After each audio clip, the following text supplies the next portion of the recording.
Hi, my name is Kylie Enright and welcome to Kylie's Ask an Expert. The whole reason why I decided to start some short videos was basically to create awareness for small business owners about products and services that are available to us and the benefits that they could bring to our business. So stay tuned and I hope you like what you see.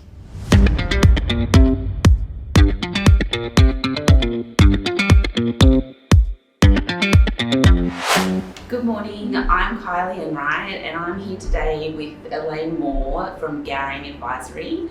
She's kindly donated her time to come and talk to us about cash flow forecasting. So thanks for coming and talking to us about that, Alane. Thanks, Kylie. No worries.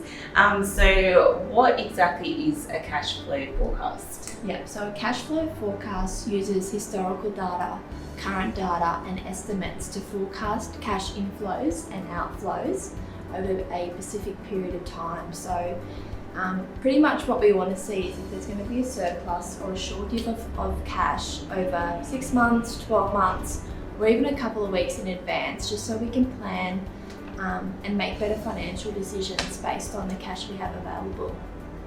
Many businesses can be profitable but have weak cash flow and sometimes can't meet their debts. So I think it's really crucial that businesses know or at least estimate for when they can expect to have a shortage of cash and plan for that.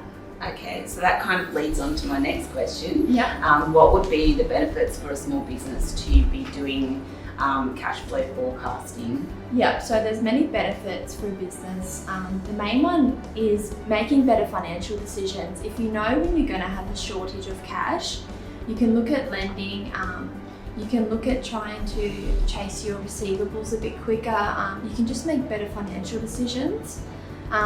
Also, another really important point to make is you have more meaningful data. So you can compare your cash flow forecast to actuals and you can see if the business is underperforming or overperforming. Once you figure out if it's underperforming, so your actuals are below, say your sales actuals, you can figure out why, and you can really drill down on why are my sales down, what's gone wrong, what do I need to change moving forward. So that's a really important conversation to have, and it's really important to ask why if there's going to be a variance between your cash flow forecast and your actuals. Yeah, so it's just a really good tool to be able to tell you what's going on in your business and what you really need to work on, pretty much in real time. Exactly, pretty much in real time. And it also helps with decisions, so you can, based on scenarios, so for example, if you're going to buy equipment that makes the job more efficient, you can run a cash flow based on buying that equipment, and you can run a cash flow on not buying it. And you can see which one works out to have the more higher cash surplus. Yeah. You can also run it for different segments in your business. So for example, in the pest industry, you could do commercial pest control versus domestic pest control. And then you can see which one's bringing more cash into the business. So which one you might target and chase after because they're obviously bringing more profit in. Yeah, which one you're going to put in your advertising campaign. And yeah, you can make, management can make better decisions, and you also have that data there to make better cash flows in the future as well. Okay. Yeah. So if I am not cash flow forecasting now, what would be some points or tips on how I could start doing that? Yeah, that's a good question. So the first thing I would say is look at your software.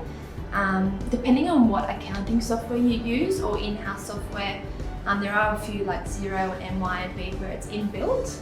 And what that does is it helps you use the historical data in the accounting system to forecast into the future. And then as the months roll by, it compares it to the actual figures automatically for you. So I would look at that because that's the most efficient way to start doing it. It's really hard to start off with a blank cash flow. So the hardest part is starting. Yeah. And then once you get started, the data becomes more meaningful. If that kind of freaks you out a bit using software, or if you don't have software, you can use a template. There's lots of spreadsheet templates online. You can ask your accountant for one, and you can just compare manually with the figures in the spreadsheet. Yeah. And in Xero, does that do the variances for you? Yes, it does. Yeah. It does the variances automatically for you. Yeah. Okay. Yeah. And so how long should I be forecasting out for, or what sort of time period do you generally do a cash flow forecast? Yeah. So that really depends on what you want to forecast. So if your business is based on seasonality, and you have peaks and lows due to seasons, which is very much pest control. Yeah. So I would recommend doing a 6-month, 12-month forecast so you can see those peaks and troughs, just so you can know when you might have a cash shortage.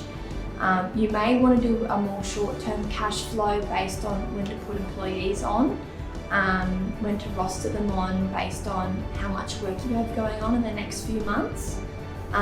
Or if you want to schedule accounts payable a bit better, that would be more of a short-term cash flow. Generally, we are doing cash flows for 6 to 12 months just so we can see trends and we can plan well ahead into the future. Okay, great. Yeah. And so if someone obviously needed more help setting up a cash flow forecasting, or even perhaps if they have Xero but they're not really sure how to use that in Xero, who would be the best people to reach out to? Yeah, I would say definitely talk to your advisor, your accountant, your advisor, your business coach. Reach out to them. It is really important that you have these in-depth conversations with your advisor.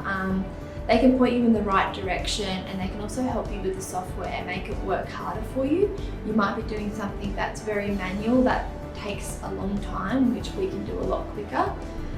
Yes, because you know what you're doing. Yeah, and they can also help you drill down on that why. Why was this a variance? Why were we under on our forecast? And they can help you strategize to improve that. Yeah, and what you should do to pick up on the lows. Yeah, exactly. Yeah. So I would definitely be having these in-depth conversations. It's not all just accounting and numbers, it's advising and drilling down on why it's underperforming or why it's overperforming and like what's happening. So yeah. Okay. Well, thanks so much for your time today, Alane. I hope everyone got a bit more of an idea about what cash flow forecasting is. It's definitely, you need to get started doing it, because I know until you get the data and the numbers, it's really not a great use. But once you do, it can really teach you where your strengths and weaknesses are for your business, and then obviously you can pick up on the weaknesses and the strengths and go from there. So thanks, Alane, for that. Thanks, Kylie. No worries, thanks. So that's Kylie's Ask an Expert. If there's any topics that you'd like to hear about, then please comment below and I'll do my best to source them out for you. Thanks again for watching Kylie's Ask an Expert.